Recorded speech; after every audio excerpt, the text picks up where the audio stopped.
जय श्री राम मेरे प्यारे सभी साथियों, सनातन धर्म सेवक परिवार में एक बार फिर आप सभी बंधुओं का हार्दिक स्वागत है।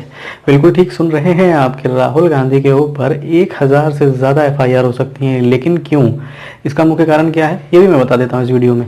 आप लोगों को सबसे पहले दिखाना चाहूँगा राहुल गांधी का एक ट्वीट जो राहुल गांधी ने अपने ट्विटर हैंडल से किया है, और इसमें उन्होंने इतनी अच्छी अच्छी बातें कही हैं कि आपका दिल भर आएगा और पढ़ने के बाद आपको लगेगा कि राहुल गांधी से अच्छा देश के लिए कोई बढ़िया प्रधानमंत्री हो ही नहीं सकता। तो सामने आप देख लीजिए कि क्या लिखा हुआ है। Our union of cultures, our union of diversity, our union of languages, our union of people, our union of state. जैसा कि संविधान में आर्टिकल 1 में कहा गया है कि भारत राज्यों का एक संघ होगा। ये सारी बातें तो बड़ी अच्छी लग रही हैं सुनने में, एकता को दर्शा रही हैं, लेकिन इसके नीचे क्या लिख दिया राहुल गांधी ने, ये सस्पेंस वाली बात है। चलिए वो भी पढ़ लीजिए। फ्रॉम कश्मीर टू केरला, जैसा कि हम लोग कहते हैं कश्मीर टू कन्याकुमारी, चलिए ठीक है केरला मान लिया। From Gujarat to West Bengal, India is beautiful in all its colours. अब सोचने वाली बात है कि राहुल गांधी के हिसाब से वेस्ट बंगाल तक ही लगता है इंडिया, मतलब गुजरात टू वेस्ट बंगाल खत्म। उसके बाद सिक्किम का क्या, अरुणाचल प्रदेश का क्या?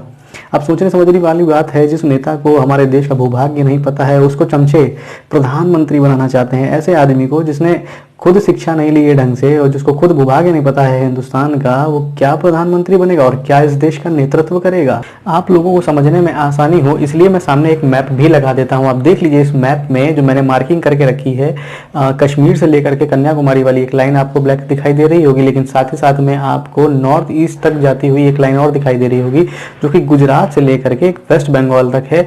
वो राहुल गांधी के हिसाब से, उसके ठीक नीचे हम लोग की आपको लाइन दिखा रही होगी जो हम लोग कहते हैं कि गुजरात से लेकर के अरुणाचल प्रदेश तक, यानी नॉर्थ ईस्ट में अगर हम देखा जाए तो सिक्किम, अरुणाचल प्रदेश हमारा लास्ट जो डेस्टिनेशन है, जो भारत का अंतिम छोर है वो लगता है। तो भैया अब आप लोगों को स्पष्ट रूप से समझ में आ गया होगा इस मैप के माध्यम से कि राहुल गांधी ने कौन सी ऐसी गलती कर दी है। Bharatiya Janata Party in Assam will launch at least 1000 sedition cases against Congress leader Rahul Gandhi over his tweet remarking India exist from Gujarat to West Bengal. अब ये सेडिशन केसेस क्या होते हैं समझने वाली बात है। सेडिशन केसेस यानी राजद्रोह का मुकदमा। राहुल गांधी के ऊपर राजद्रोह का मुकदमा असम के भाजपा कार्यकर्ता, भाजपा के नेता कर सकते हैं। अब आप लोगों के दिल में सवाल उठ रहा होगा कि ये मामला इतना विवादित क्यों होता जा रहा है। तो इसके दो मुख्य कारण हैं। सबसे पहला मैं आपको बताऊंगा कि चाइना ने भी हाल ही में कहा है कि अरुणाचल प्रदेश हमारे देश का हिस्सा है, और मुझे लगता है कि राहुल गांधी ने ये ट्वीट करने से पहले ये सोच समझ के किया होगा कि नॉर्थ ईस्ट के जो राज्य हैं हमारे, वो चाइना ने कब्जा लिए हैं। और दूसरा, अगर राहुल गांधी ने ये गलती से टाइप कर दिया है तो मुझे लगता है राहुल गांधी को वो माफ़ी मांगनी चाहिए, और राहुल गांधी ने अभी तक माफ़ी नहीं मांगी है और अपने ट्वीट को डिलीट भी नहीं किया है। शायद इसलिए ये विवाद और बढ़ता जा रहा है। अब आपके नाम पे विवाद बढ़ना तो स्वाभाविक है, क्योंकि आप देश में विपक्ष का काम कर रहे हैं और आप प्रधानमंत्री बनने का ख्वाब दे रहे हैं, और आपके चमचे भी आपको प्रधानमंत्री बनाने के सपने देख रहे हैं, तुले हुए हैं।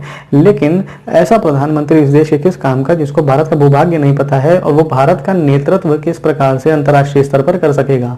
अब इस देश की जनता जागरूक हो गई है और समझदार हो गई है कि आप मुंह के अंदर चांदी का चम्मच तो लेके पैदा हो गए थे, लेकिन आपके अंदर नेतृत्व करने की क्षमता बिल्कुल भी नहीं है। शायद इसीलिए 2019 के लोकसभा चुनाव में आपके ही गढ़ अमेठी से अमेठी वालों ने लात मार के भगाया था और आप सीधे मुसलमानों के गढ़ वायनाड में गिरे थे जाके। हमारे देश में बहुत सारे लोग बिना लाठी खाए नेता बन जाते हैं, अपने आप को नेता समझने लगते हैं, अपने आप को क्रांतिकारी समझने लगते हैं, और उनको लगने लगता है कि इस देश की राजनीति में वो बहुत बड़ा अभिन्न अंग है।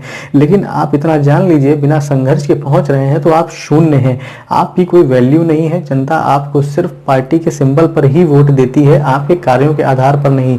दूसरा, इस देश का सबसे बड़ा दुर्भाग्य है इनके जैसे नेता जो भारत को तोड़ने में लगे हुए हैं। जिस ठीक उसी प्रकार से जैसे महात्मा गांधी जी ने हिंदुस्तान का बंटवारा कर दिया था, और आज ये अपनी बातों में ही हिंदुस्तान का बंटवारा कर रहे हैं। महात्मा गांधी जी बंटवारा करने के बाद भी इस देश के बापू बन गए, और सरदार वल्लभ भाई पटेल जिन्होंने इस देश को जोड़ा, उनको सरदार की ही उपाधि देके साइड में कर दिया गया। समाज में रहकर संघर्ष करने वाला और हर मोर्चों पर खड़ा उतरने वाला व्यक्ति ही एक असली नेता हो सकता है, एक असली लीडर हो सकता है। लेकिन इस देश का एक दुर्भाग्य और है कि राहुल गांधी जी आप एक ऐसे परिवार में पैदा हुए हैं जहां आपको सारी चीजें विरासत में मिली हैं। आपने स्वयं अपना राजनीतिक स्तर खुद से नहीं खड़ा किया है। अब ये देखने वाली बात होगी कि असम के भाजपा कार्यकर्ता राहुल गांधी के ऊपर एफआईआर करते हैं कि नहीं करते हैं। अगर राहुल गांधी माफी मांग लेते हैं, अपने ट्वीट को वापस ले लेते हैं, तो मुझे लगता है कि इस प्रकार की कार्यवाही की जरूरत नहीं पड़ेगी। और अगर ऐसा वो नहीं करते हैं तो शायद भाजपा कार्यकर्ता उन पर एफआईआर जरूर कर दें। खैर, हम इस मुद्दे पर बने रहेंगे आप लोगों के साथ और आप लोगों को आने वाली जानकारी भी साझा करते रहेंगे। तब तक के लिए आप लोगों से निवेदन है कि चैनल को सब्सक्राइब करें, लाइक करें और हमारे साथ बने रहें। जय श्री राम।